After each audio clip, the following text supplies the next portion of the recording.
Well, we are live with our 1000 special edition. Happy days, happy us. I think happy us. We've put a lot of effort in to get to this position where we are now, cats, and we're going to start season 2 off with a bang. This is going to be the first actual podcast that we put out on the season 2 too. So this is a hello to all you people that have subscribed to us on Spotify and Apple Podcasts and all that kind of thing. So hello to all you too. But we are actually streaming live on our YouTube channel right now. If you want to find us, if you're on Spotify or anything like that, and you want to look at what we actually look like, you can see Bald Cats. He's there, and I've got more hair than him at the minute, which is quite good. So you can find us. We're actually called Almost Unbelievable. That's it, just on YouTube, Almost Unbelievable. So that's us there. And we've also got a very special guest here today. We've got Seek Truth, Speak Truth. And we've known him for quite a while. He set a new YouTube channel up, and it's absolutely fantastic. It's called A Part of History, and he does some kind of crossover things with what we do, which is obviously talking about witches and all this kind of stuff. And his channel is amazing. So if you haven't subscribed, I would highly recommend you go in to look for him and subscribe to him.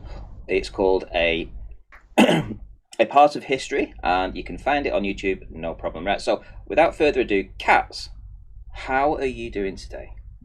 I'm doing really well. I want to give a big shout out to Tatty Bogle for making the introduction you saw. I thought it was really cool. I don't know how he did that, but made him levitate across a pond, made himself do that. That was pretty cool. And I've also just put the link to Seek to Speak to, it's A Part of History channel, into the chat. But before we go on and bring the man on himself, any regular listener to the podcast will know that I always like to start with a little bit of trivia for you, Ranty. So are you ready? Go ahead. And I have no idea. Let me just be quite clear about this. I have absolutely no idea. When you tell me these trivia things, I'm totally taken aback because I'm not prepared for this. So I'm ready. So hit me with it. Okay. Here it comes. Have you ever heard of Hennig Brand? Who? Hennig Brand? No. Hennig Brand. No, what is that? Is it some kind of trainer brand or something like that, or? No. Hennig Brand was an alchemist, and we. Oh, an alchemist. So it's nothing to do with clothing then. It's not a brand of clothing or anything like that. No, that was just his name, just Hennig Brand. That sounds really good. That could actually be. I'm telling you now. That could challenge Adidas. I'm telling you, for the name. Which, I'm not sure what trainers you were in, some Hennig Brands. I'm not sure. Yeah, I like that. The story. Right, okay, go ahead. We'll see. So Hennig Brand was quite an important person in the field of chemistry, but he himself was an alchemist, and he was looking for the philosopher's stone. What he wanted to be able to do was turn pretty much anything he wanted to into gold, using essentially magic at the time. Now, what do you think, Ranty, comes out of the human body that resembles the colour gold best? Gold comes out of the human body? Yeah. Gold. We? Yeah. So Hennig Brand noticed that we had a golden colour, especially if you were dehydrated, and he knew gold had a golden colour, which self-explanatory. So he wondered whether he could maybe take wee and turn it into gold, and this is what he did. He weed into a pot, and he got his friends to wee into the pot. I don't think they did it at the same time. I don't think it was like a wee party, but he had a big pot that was full of wee, and he let it stand there until it started to absolutely stink and start to crawl with worms, etc. At that point, he decided it was ready to be boiled, and he boiled that wheat into a really thick kind of syrup, which he then distilled. As he heated it, lots of water started to come off, and he noticed that the liquid that was coming off would burst almost into flames. And he thought, well, that's incredible. What is this magic kind of like life-giving force that is inside inside human urine that is bursting into flames? And what he'd actually discovered was phosphorus. Now, he didn't know he discovered phosphorus, and alchemists were all about keeping their secrets to themselves so they could be the first one to discover the philosopher's stone. So he then spent the next big chunk of his life studying wee, believing that it was going to be the key to the philosopher's stone, and he could then turn whatever he wanted to into gold. How's that sound? Sounds like a complete waste of his life. It pretty much was, but it was a good method of extracting phosphorus. He's gone down in legend in chemistry. Why have I said that? I've said that because obviously, you know, alchemists are they're kind of delving into magic, and this is a podcast based on witches and the history of witches, etc. So, do you reckon we should bring the man in himself? Do you want to give him the introduction? Absolutely. So, Seek Truth, Speak Truth, a part of history. You can find him on YouTube, and he's here right now, hopefully with his ready to unmute himself and say hello. And without further ado, Seek Truth, speak it, take it away. Take it away. Thank you very much. I know that is a bit of a mouthful, isn't it? Seek truth, speak truth. To get that. I struggled then. I struggled. Oh, no worries. But no, what a brilliant introduction you guys have given there. So thank you very much. A little comment actually on the trying to turn urine into gold. I wondered whether that was what that flat earther allegedly Dave is trying to do, but I'm not sure. I think some people do some strange things with the. I don't know whether he's trying to turn it into gold or I don't know. I think he turns it into more urine.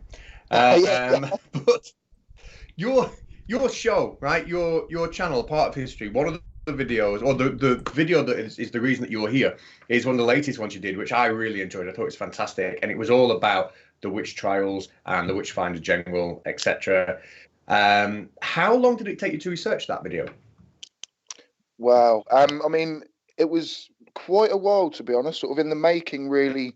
Just even the idea, from sort of idea to finish, was probably around 2 or 3 months. You know, just kind of researching here and there a little bit and trying to slowly, you know, gather a bit of knowledge about it. And then to feel confident enough, obviously, to then be able to kind of speak about it. But, you know, actual hours wise, I'd say it actually took about 40 hours, you know, from the idea to final edit, if you know what I mean, because the editing was the main part, should we say? But yes, mate, a lot of time and a lot of effort. So I'm really glad that people have, you know, like you guys have invited me on today. Just makes me so proud to think that people have spotted it and, you know, have liked what they saw, if you know what I mean. Yeah, that was a complete dedication to the actual production of the video. What impressed me was that you actually got actors in there to act out with the same kind of clothing, and you had a story going on, and you went on location and you filmed this, and then you put all the story together and you showed everything, and it's only like a 10 or 11 minute video, but it's absolutely brilliant. I mean, the amount of time and effort that you went into producing that. I mean, don't get me wrong. I mean, our podcast can take up to probably 10 hours to actually edit and get actually ready for production and to release, you know, because of all the editing and stuff that we need to do.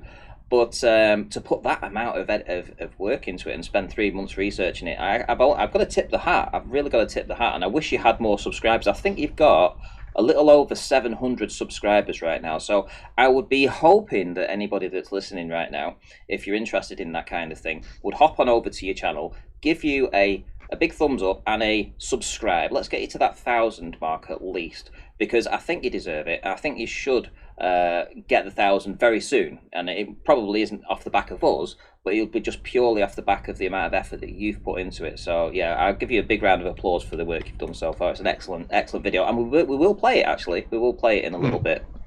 Yeah, definitely. So I've got to ask why. Sorry, mate. Go on.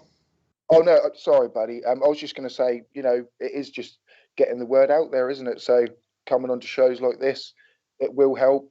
Even a listener in 2 years' time might listen to your podcast and still subscribe. Do you know what I mean? So it's all about putting the legwork in, isn't it? You can't expect subscribers. Well, the quality of what you're doing speaks for itself. You know, and I'm sure you'll go from strength to strength. But I've got to ask, why that particular story? I mean, it's a story that I'll tell you in a minute why it's relevant to me, why it kind of like resonates with me. But why did you choose that story? Okay. Well, basically, it's kind of a bit of an announcement here now, I suppose. But what was my ex, and I think obviously a lot of people were probably aware. I used to be a flat earther, and sort of had problems. You know, sort of my relationship split up. But basically, making these videos has kind of brought us back together again, if you know what I mean, sort of closer. And well, Lynn, who helps me make the videos, she herself is absolutely fascinated by witchcraft, and sort of follows the modern sort of version of it known as Wiccan. So it's something that was very close to her heart, if you know what I mean. So we both, I think that's why it came out so well, because we both had such a passion about the subject, if you know what I mean. Say, others that I have in the future lined up, I'm worried how I'm going to get that same effort put into it, if you know what I mean. But I've got to find something that I can get as passionate about again, if you know what I mean. So yeah, that's kind of how it came about, really. Searching local history, and that is a big topic that often pops up, is the Witchfinder General. And it just tied in with, obviously, interests of what we both wanted to research and film. Fantastic. I think it's a fantastic, really interesting story. For me, I'm a Lancashire lad, and I'm not far from Pendle Hill, which is obviously, infamous, isn't it, with witches. And just my history of growing up, every time we had a school trip around Halloween time, no matter whether it was at primary school or secondary school, we went to Pendle Hill. I think I visited that place more times than I probably did school. But it's great, and I still go there now. I take my own kids, especially around Halloween, because it's especially when you get that kind of weather and it's foggy and it's looking grim. It has that eerie feel about it, and I love the story. I love all of it. Granty? Sorry, I was on mute. That wasn't very professional. My mum, she loved the stories of the witches. She told us about Pendle Hill when we were a child, and she also talked about the, dunking the witches, and how they would strap him into a chair that was attached to a log, basically, and then they would let the chair fall down into the water and essentially drown the person. So the idea was that if they drowned if they drowned and died, they were innocent. And if they dunked them and they happened to live, then they were a witch and would be burned at the stake. It's like a lose-lose, isn't it? It's definitely a lose-lose situation in that point. And I was always thinking to myself, well, how do they get out of that? You can't get out of it. It's like, once you are pointed out as being a witch, you're essentially condemned. And some of the tactics that we used back in the Middle Ages were awful. I mean, some of the torture techniques, for instance. So, there was a book out there. I don't know if you've heard of it. It's the Malleus Maleficarum or something, and I've probably butchered that. I've probably butchered it. And it was a book written in 1486, and basically it was like a manual about how to detect a witch, how to smell out a witch, how to interrogate a witch, and how to torture a witch, and then what you should do when you've actually done all that and you've got the confession, how to go about, killing them, basically. And it was the second most bought book behind the Bible. So the Bible has always been number one, and this was the next one up. Everybody seemed to have one, and just some of the torture techniques were just so crazy. It's like if you were called a witch, you could be taken away for torture, and obviously you're being tortured. It's likely that you're going to confess, and the idea was that you couldn't confess under duress, so they would torture you, take you away after you'd actually said, okay, I confess I'm a witch. So they take you away, and then they sit you down and say, right, you've just confessed. Are you being tortured right now? No, I'm not. So are you under any duress right now? No. Do you still confess? And if they turned around and said, no, actually, I don't confess now that I'm not being tortured, I'm not confessing, they would say, okay, then, well, the law says that we can't torture you anymore today. So what we need to do is we'll come back another day and continue the torture. So then they would say, so then they'd book it in a diary, come back tomorrow or the day after, and then they would continue the torture. So again, there's no end to that. There's literally no end. It's like, once you are said that you're a witch, it's basically, you've got a timer on your head, and you're either going to suffer a lot of pain or you're going to have to die quickly. So one or the other. Yeah, I think it was a king, wasn't it? Like one of the kings that actually wrote that book. I'm trying to think. It was written by two German Dominicans in Ah, 1486. Yeah. Um, one. I'm thinking of something called something demonica or something like that. I think that was maybe a bit of a plagiarization of what you're mentioning. quite Because I know possibly. there was a king, and he actually obviously was, because it was tied in a lot to religion. Um, they're kind of going against Christians, and uh, I think religion is tied a lot into it as well, really. And I think I'm trying to think which king it was, but I really should have known that. But it did sort of come up in my research where, even well, the kings were actually promoting this themselves, and it obviously then is just going to trickle down. Um, Yeah. it's Between just, sorry. Yeah. yeah, Well, between the years of 1500 and 1660, apparently there was 80,000 witches that were put to death. 80,000 in 160 years, and 80% of them were women, right? And they were yeah, thought to be in cahoots with the devil and filled with lust. Right, apparently they were yeah, filled with yeah. lust. So, and Yeah, I mean, if it had been that, like, say, a promiscuous woman or something, could look at a man wrong and suddenly she's a witch. yeah, and it says Well, that obviously this book it would label witchcraft as heresy, and it quickly became the authority for basically Protestants and Catholics, which is what you've just said, in trying to flush out the witches living amongst them. So yeah, it was relied heavily upon the religious sectors back then as basically a blueprint about how to go about finding, torturing, and dismissing of the witches at the time. So there you go. Dark it's funny you history. should mention. Sorry, mate, go on. No, I was just saying it's just dark history.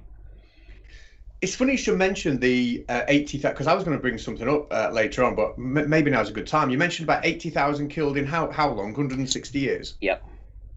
And when I was doing a bit of research for this podcast, I was looking at the Salem witch trials. I know we're going to hear in Seek to Speak To's, or a part of history's video, we're going to hear all about witch trials in England. And I wondered about modern witch trials and whether they are still going ahead. And one of just an unbelievable fact that I stumbled across was Tasmania. And in Tasmania, you've got the vast majority of the people believe in magic and witchcraft, and witch doctors are like an important sort of position in society. Everybody just accepts that we have healers and a witch doctor. Oh, sorry, everyone in the country just accepts that going to a witch doctor or healer is a normal thing. And over the past 20 years, there has been an estimated 20,000 people put to death in witch hunts, and that is in the last 20 years now. Wow. 20,000 in 20 years. It's that ingrained in society, and black magic is frowned upon, and yeah, it's incredible. Actually, isn't it? You what? Sorry. We sort of look at witchcraft, I think, sort of in the Western world as a thing of the past, but it really isn't. You know what I mean? Like you say, when you look into other countries, it's still massively part of their culture. Yeah. I think a lot of the time as well, they confused it with herbalists. Let's say people that would go around and they would pick up some leaves and herbal remedies for any kind of aches and pains and things like that, and they would put it into a pot. They would make a potion or something. They might give it to a friend or a family member, and of course, then the stories would get manipulated, that they put toads in it and they put eye of newt in it and all this kind of stuff, and they mixed it in a cauldron, and it made people iller or whatever. And of course the stories obviously get a bit like Chinese whispers. It starts off where it's just a few herbs, and it turns into eye of newt with some frogs and toads put into it, and of course then you're a witch. So it was definitely a scary time. And from your video, actually listening to what you said about the women that would have been in the Witchfinder General's location when he was going to those towns, they must have been absolutely petrified. Yeah, and it is just they must just be thinking, oh no, who have I pissed off, basically. With him especially, it was, he was getting paid off to do it, really. I look at him really as like a contract killer. When you kind of look at it from the outside now, You know, he was basically a serial killer, but he was getting paid to do it. Do you think he was a sort of like a mass murderer in disguise? I think so, yeah. I mean, I think that he obviously had some sort of perversion, sick perversion, shall we say, to even want to do that, if you know what I mean. Obviously, financial gain was a big thing. You know, he got really wealthy by doing it, if you know what I mean. Like the way the money is actually transferred to these days is he would have been a near-on millionaire, if you know what I mean. So, you know, he had a big, you know, I think he obviously was, you know, you've got to be psychotic or something to do what he did. Mm-hmm. Obviously, they were different times. People did have different beliefs, didn't they? Some people obviously genuinely did believe that maybe their wife had become a witch, if you know what I mean. And, you know, so the husband is genuine in that belief. But then I think, say, someone like the witch finder would come along and he's just there for the money, I think, really. He's probably made his mind up, you know, from everything I've heard before he's gone to the town, that there's going to be witches here and I'm going to find him, and, you know, somebody's going to not find any. Why would you go there and not make money out of it, if you know what I mean? Like, I think yeah, he managed to overlook the fact that he's basically a murderer. Was he the only one, though? Was he the only witch finder that was out there, or was there other people replicating what he did? Sorry, mate? Was there other witch finders out there doing the same thing that he was doing? Yes, I mean, he kind of acted in a team, really. I mean, it kind of, there's always one name that gets remembered, I suppose, but there was a kind of other couple of people with him. And I do know that the sort of witch trials that ended up in Salem apparently were very sort of modelled on the witch trials over here, if you know what I mean. It came from Europe, then sort of England, and just sort of spread, I think, if you know what I mean. Well, should we? I mean, we've spoken a little bit about your video. Should we have a look and see how you've put it across in documentary, so to speak? Ranty's the technical wizard. I am. Okay, guys, if you want to... Actually, in that video, I do mention it, but, like, he was a self-appointed witchfinder general, if you know what I mean. Like, he made that up himself. You know, there was no... And he kind of got extra pardons from the government, and then he started obviously going outside of Essex where he originally should have gone. There's just little things afterwards. I think, I wish I'd have put that in the actual documentary, if you know, well, mini documentary. But yeah, so yeah, I just thought I'd put that in. Okay, well, I'll play your video then. If you want to both pop yourself on mute, I think it's just over 10 minutes, this video, so I'll be the next one to speak, obviously, after I've played the video. I don't think you'll hear it coming through, but, you know, just be aware that you've got 10 minutes to yourself, basically. So if you just want to pop yourselves on mute, and I'll play this out right now. Okay. I've just linked it in the chat as well, so people can find it if they like it and subscribe. Okay, awesome. Right, here we go.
Hello and welcome to Seek Truth, Speak Truth. I hope you're enjoying your day wherever you are. Today is part 4 of a part of history where I travel around my county of Suffolk looking for places of interest and historical value. Today, I certainly have something in store for you. We're on the journey discovering Matthew Hopkins, the self-appointed Witchfinder General who was responsible for over 200 deaths between 1644 and 1647. Let's go.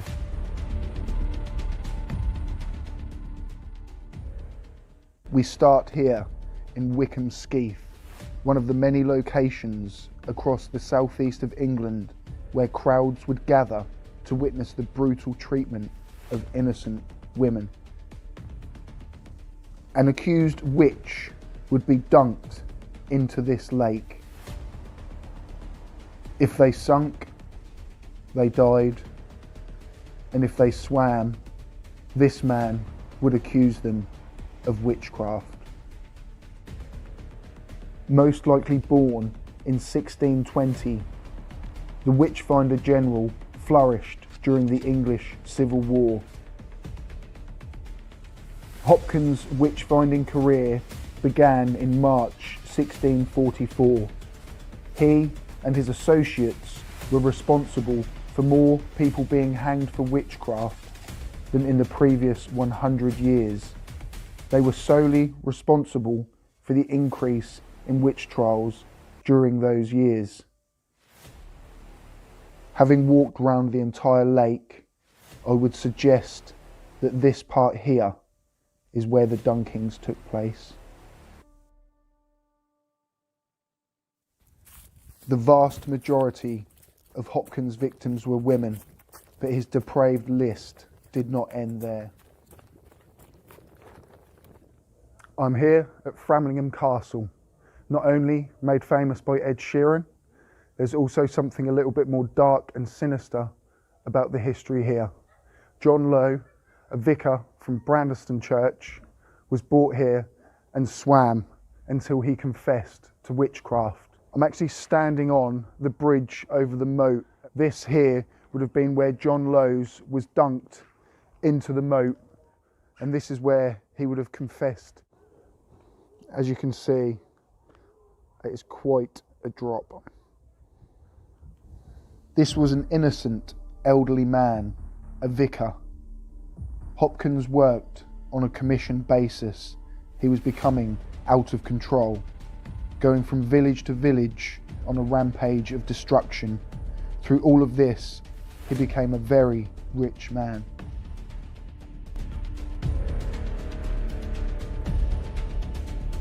Women were driven by fear for their own lives to accuse their sisters, aunties, mothers, and in some cases, even their own children accused them of witchcraft, frightful accusations which had fateful consequences.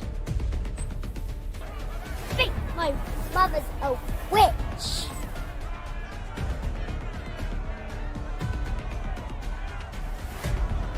I am your confessor! Confess to me, witch!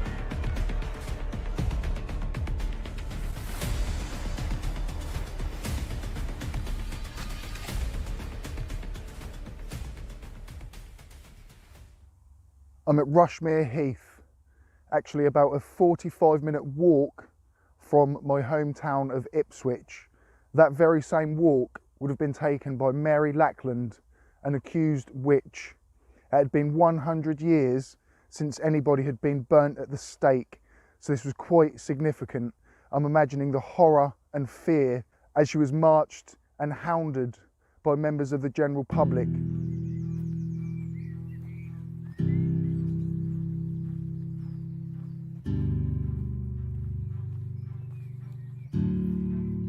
Before Mary had reached this point of her execution, she, like hundreds of women, would have gone through weeks, sometimes months of torture. They would be stripped naked. Any birthmark or scar was enough to be called the devil's mark. On occasions, all body hair was shaved. A metal rod was fashioned with a button which, when pressed, would expose a pin, unbeknown to the crowds watching. The accused witch would obviously scream for from the deplorable pain she was receiving, enough to prove she must be a witch, as she couldn't stand the metal prod on her skin. All this treatment for what to me seems to be ridiculous reasons. For owning a cat, making herbal teas, a minor dispute with your neighbour, or even an argument with your husband. This was becoming what seemed like an easy and sure way of disposing of any person if you paid the price to Hopkins.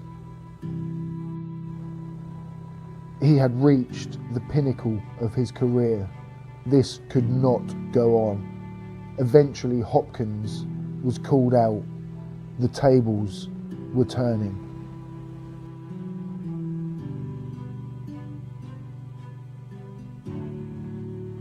He was questioned himself on his methods, the torture, the fees he was charging.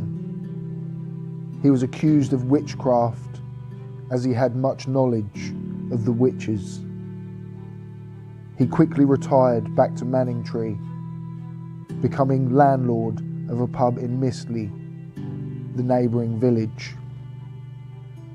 Rumours spread of he himself being hanged and found guilty of witchcraft, but it is most likely he died of tuberculosis around the age of 27.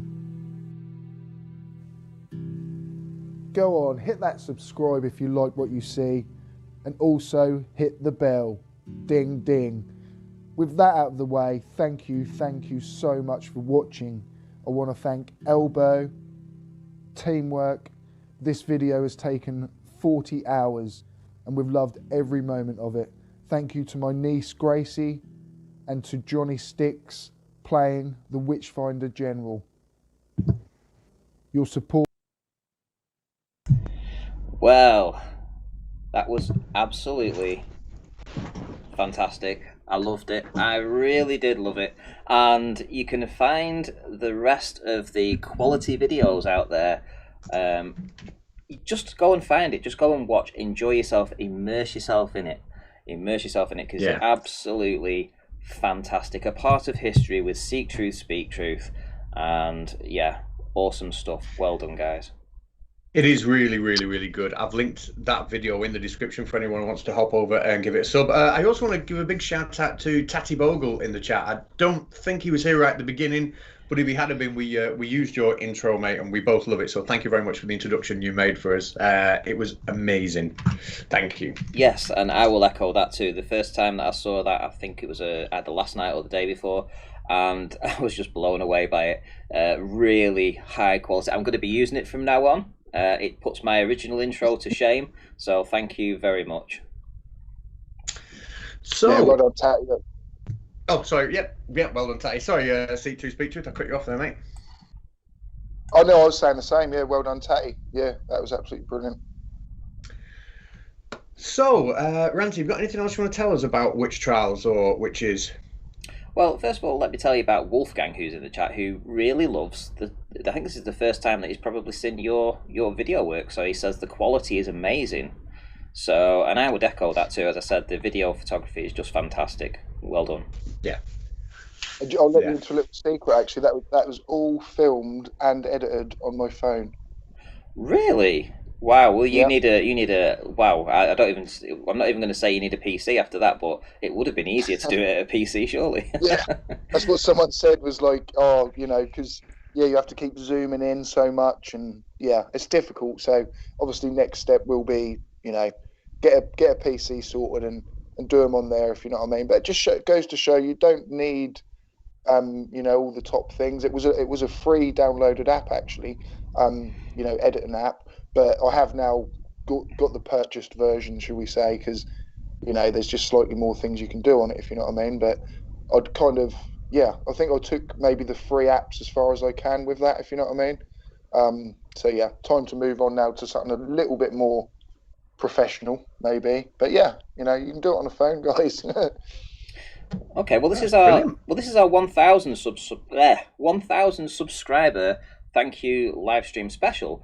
But to be honest, we're actually at 1,230. We've absolutely smashed through that 1,000 barrier in no time, it seems. And That's been relevant. yeah, we've been doing really well, I have to say. So everybody that has subscribed here, I just can't thank you enough for coming and subscribing and listening. We've got 66 people in the chat right now, which is fantastic. So yeah, it's coming on well. So thank you everyone for coming on and listening. But Katz, I do believe you have some research to tell us. Well, I just wanted to ask you about the Salem witch trials and how much you knew about that. Did you come across any of that in your research, Seek Truth? Yes, mate. I found something quite fascinating, really, or it fascinates me, is because where I live, a town called Ipswich, in Salem there is an Ipswich Road. So I don't know whether there's some connection there, whether maybe the earlier settlers or whatever came from this area. I know that a lot of people. There's a village called Otley near me, which I know some of the very first settlers in the US from.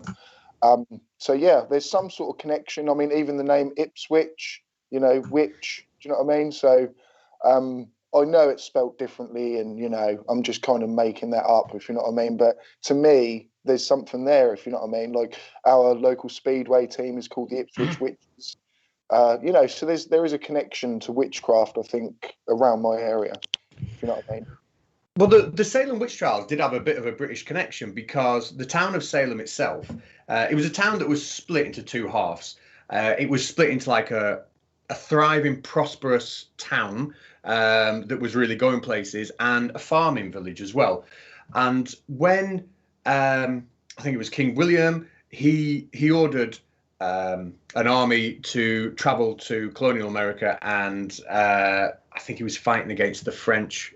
And that drove a lot of refugees out of and I forget the exact areas, out of those areas into Salem. And that put a lot of stress on the economy because of the British, and it put a lot of stress on the town.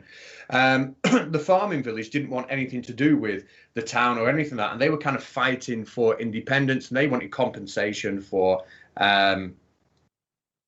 what they felt had been taken from them by the influx of refugees, etc. And that kind of started a lot of unrest. And then in about 1689, the village, who were campaigning, like I said before, to be separated from the rest of the town, they appointed a new reverend called Samuel Parris. And that's where the trouble really started, because he was quite militant in his demand for independence from the town and for compensation. And he really, really started to drive a wedge. Even within the village, some people thought he was doing too much. And then his daughter started to have fits, and so did his niece. So there was obviously something running in the family, whether epilepsy or whatnot, causing these kids to have fits. But the town themselves thought that the children might have been bewitched, and the Reverend wanted to protect his children. I don't know what conversations went on behind closed doors, but the children started pointing fingers just at random women in the town and saying, yeah, okay, that's right. I was bewitched by this woman. Then I was bewitched by this woman. Then I was bewitched by this woman. And that's what kicked off the Salem witch trials. But it turned out that the women who were accused, like you said before, were all forced basically through torture to admit that they had that they bewitched these kids. And, some of them did admit. And then this was stopped when the governor, a newly elected governor, his own wife was had the finger pointed at her as being someone that was involved in bewitching children. And suddenly we had a change of law where it wasn't possible anymore to make accusations like that and have them taken seriously. So it's quite a interesting story. Wow. I mean, even I think it was the 50s in the UK where it became illegal. Witchcraft was illegal. Sorry. Really quite late. I really should know these dates specifically, coming on here as a witchcraft expert, but not really. I'm not an expert, but yeah, it's so shocking when you look into these things that actually, you could have even been trolled for a witch in the sort of 1900s, early 1900s, and things. Well, guess how many people do you think died in the Salem witch trials? at a guess, 200. Yeah, I would have put it around about that, because you'd think that it's such a famous trial, isn't it? That'd be quite a lot. There was only 20, and that is put. I've been googling different types of witch trials that are nowhere near as famous, but are just far, far worse. Have either of you ever heard of the Valais witch? And I'm probably pronouncing it right. It's a French word. The Valais witch trials. No. So you heard of them, Ranty? I haven't, no. So the Valais, which, and I'm sure someone in the chat will correct me on pronunciation, but these are considered to be like the first witch trials in Europe, and they started in a French town called Valais, and then it spread out even as far as Germany. It lasted about 20 years, and 367 people were killed, so far, far, far more than Salem. But the law at the time was that if anybody was accused of being a witch 3 times, then they were arrested. That was it. And then there was no way out. Like you said before, those people who confessed were killed, and those people who didn't confess were tortured until they were killed. So all it took, if you wanted to get rid of someone, was just to accuse them 3 times of being a witch. That was it. They were done. Did you literally just say, you're a witch, you're a witch, you're a witch? Or did it have to be I think it had to be reported. I think it had to. So you get 2 of your mates to report them, and that was it. They were done for. Wow. God. Well, sometimes I think the world's getting worse, but, when you look back, you kind of think, well, certain things seem to be slightly better for some of us now, but yeah. It is interesting, because we had you mentioned Wiccan before. We had was Hellbound Heathen a Wiccan? We had a guest on a while ago, and he was really interesting to speak to, actually, and he's on Twitter and YouTube at Hellbound Heathen. Really interesting guy, well worth subscribing to. I don't know if you managed to catch any of his videos or not, but the way he talked about magic for him, I found really interesting. He talks about magic as not being, how can I put it, as not being magic, right, but as being just a set of practices, maybe like meditation or like daily rituals that just were really good for his mental health. That if he carried out these practices, he started to feel much more confident, much more relaxed, much more productive, much more motivated, and then in turn he reaped the rewards from daily life. Now he used magical practices to do that, if you like, but he seemed like quite grounded in science and psychology to me. Yeah, I think, say with some religions, if they're done the right way, they can massively benefit your mental health, keep you in routine in your life. Like you say, these little practices. With say the Wiccan, a lot of it is based around just sort of appreciating nature, if you know what I mean, and looking at the moon, and just it's what you make of it, I think, if you know what I mean. I'm not practicing Wiccan myself, but from what I know of it, it's far removed from what most people would assume it is, if you know what I mean. Similar with some people just automatically think dark, sort of of dark things, don't they, if you know what I mean? But as far as I can make out with Wiccan, is it's very, very peaceful. And maybe foraging in the forest for something that might help an ailment or something, but yeah, these things themselves can help your mental health, can't they? Just being out in nature, being in the forest, and I don't see any harm in definitely some religions. I think they can, just make you lead a decent life. Sorry, Ranty, go on. I was going to say, I wonder if today, in today's society, obviously you've got people that experiment with medications. So obviously you get different kind of flu medications and things like this from the chemist. So would that have also been classed as like making a witch's brew if you went back a few hundred years? Were they like the early pioneers of medicine? You'd think so, yeah. I mean, I think a big crossover of that was, I've even considered sometimes where, I don't know, I'm going to sound like a conspiracy theorist here when I say the word big pharma, but to me, all medicine is really, say, prescription medicine. It's all kind of been recreated from substances that are in nature.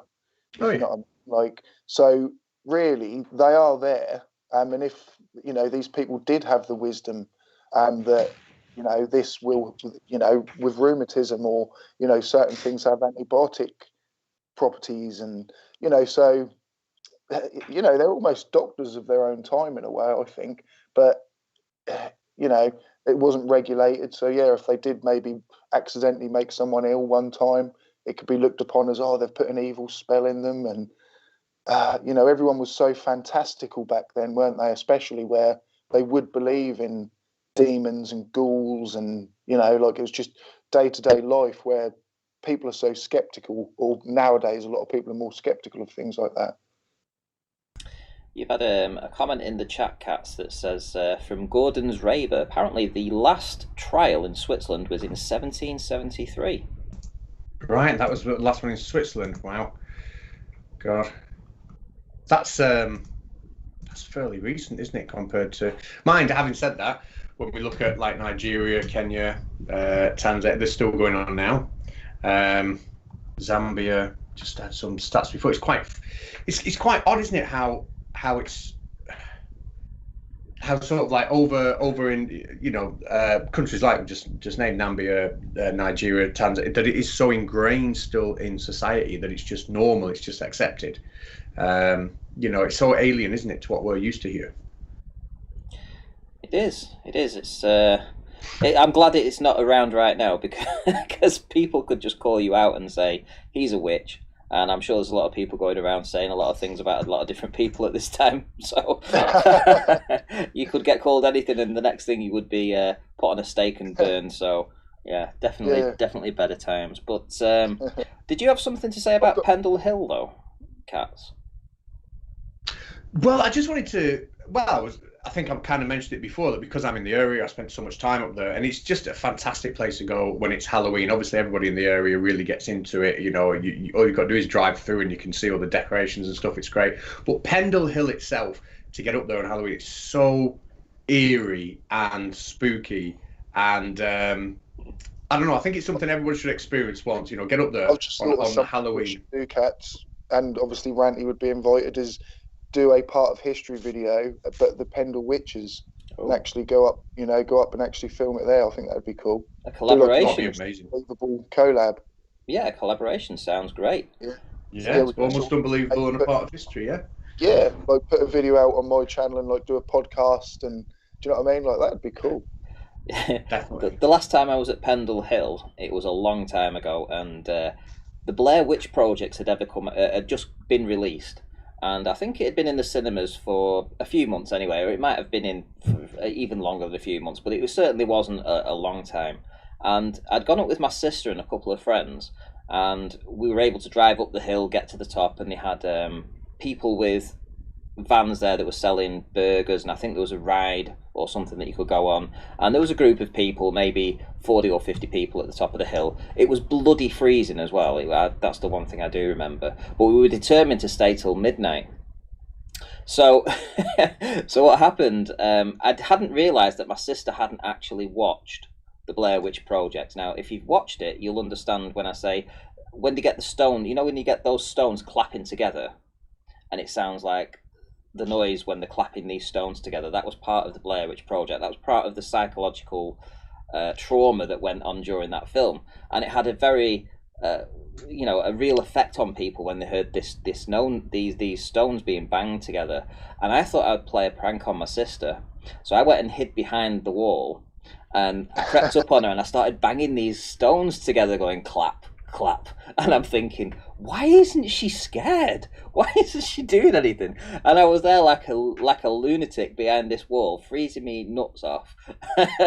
Top of the hill, Pendle Hill, almost midnight, banging these stones like a maniac. And she had no idea, because she'd not watched the damn film. So I was trying to terrify it, didn't work. Brilliant.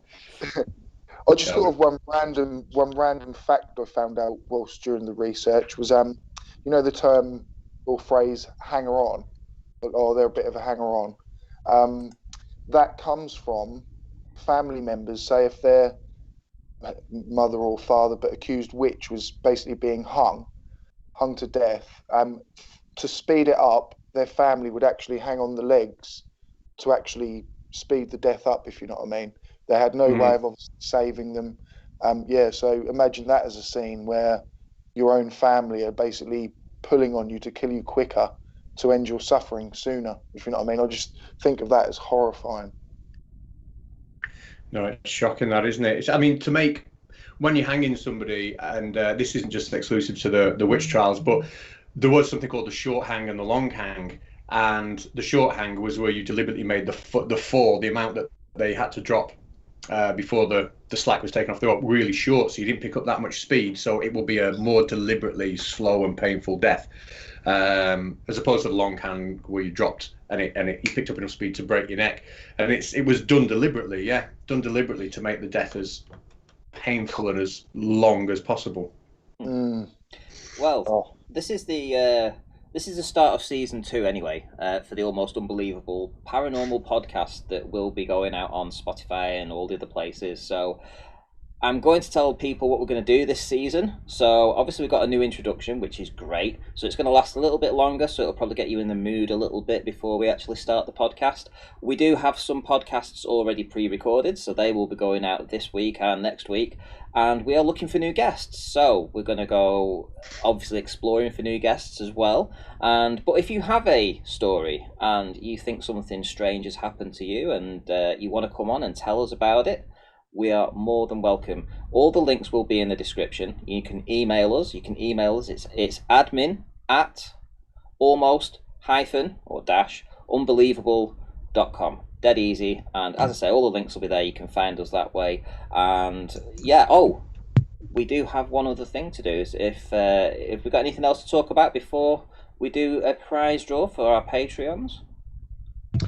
No, I think this comment actually, what Evade Flow has just put, hangers on. Yeah, I heard that those who actually were executed that didn't have family would pay children to grab their legs to end it more quickly. Ooh. That's just wow. Well, to be fair, I mean, imagine being in that situation. It's kind of like end of life anyway. You put them out of the misery earlier, I would think. Oh, yeah, you don't even want to think about it. It's just not. I'm glad we're not doing that where I live anyway currently. Right, let's pop this on. So this is the current Patreons that we have at the moment. So we have Patrick, James A, Bev L, who won last month's prize draw giveaway, Aaron B, JD Jones, Michael H and Christian M. So they're our current Patreons at the moment, and they're going into a prize draw to win anything basically from our Almost Unbelievable Teespring store. So I'm going to spin the wheel and we're going to see who wins. Let's hope it's not Bevel again, because he's already won once. He'll think it's fixed if it happens again. But here we go. So I'm going to spin it and let's see who comes out on the winning side. Here we go. Patrick! There we go. Patrick's the winner. Happy days, right. Okay, so at least we know who we can email and get some merchandise sent out to them. So be aware if you are... Patrick, yes, Patrick is our patron. I'm thinking we should do this every month. What do you think, Kat? Yeah, I think so. Yeah, why not? We've done it the last 2 months, so yeah, I think we should do this every month. We should have a prize giveaway each month, and that'll be good. So, right. So, anything else to talk about, guys, before we wrap up? No, I just want to thank Seek Truth, Speak Truth before we pass on to him for coming. His video was amazing, really, really interesting, and I'm definitely going to be subscribed going forward. Again, I'm just going to paste in the chat for anyone who's missed it. Well worth a watch. And then we are back with season 2 of the podcast very soon. Anything you want to add to Seek Truth, Speak Truth? Just thanks so much, guys. Cats and Ranty for asking me on. That's absolutely brilliant. I love what you guys are doing on the Almost Unbelievable podcast. I think it's good to support and help each other. So it's a real privilege to be asked along. I think you two are gonna, this time next year, Rodders, shall we say? But Yeah. But no, keep it up. I've got another video coming out in about 3 weeks' time, and it's going to be. I'll leave it quite broad at the minute, but based on the World War and basically some of the littler stories within it, because I've heard a lot of people say, you know, they've heard the big stories, so maybe try and research and look into the little stories within them, if you know what I mean, the personal stories, the personal tragedies, and yeah, so yeah, trying to do something completely different again, but I'll put all my effort into it and see what we come up with. Fantastic. And I do believe, I've just seen in the chat that Seek to Speak Truth is going to be on FTFE's channel later on. We've had FTFE on a previous podcast, which was a really good one. I'm not. That's been cancelled. I was going to be doing a debate on there, but due to personal reasons for me, I'm not going to be able to actually make that this evening. FTFE knows, and it's being rearranged. So no, I will not be on there this evening. Ah, well, I'll clear that one up. Yeah. Well, thanks very much for appearing. Thanks everybody for stopping by and partaking in the chat and being, for the most part, civil, which was good. We have been nominated for an award, so we will see whether or not we win the award later on in the year. I think it's about September when we will find that out. So what we're in now, so we're just turned in May, so we may have the podcast still at the end of season 2. We may have an answer then whether or not we've actually won an award, but we've put in for it anyway. We've been, as I say, we nominated it. We've made a video specifically for that, and let's keep our fingers crossed and hope that we can at least get some kind of position. Anything better than third, I think, would be good. What do you say, Katz? Yeah, anything better than first would be great. Anything better than first? Anything better than first would be great. Right, okay, well, brilliant. Thank you very much, guys. I'm going to round up now, and we'll see you all in the next one. Take care. Bye-bye.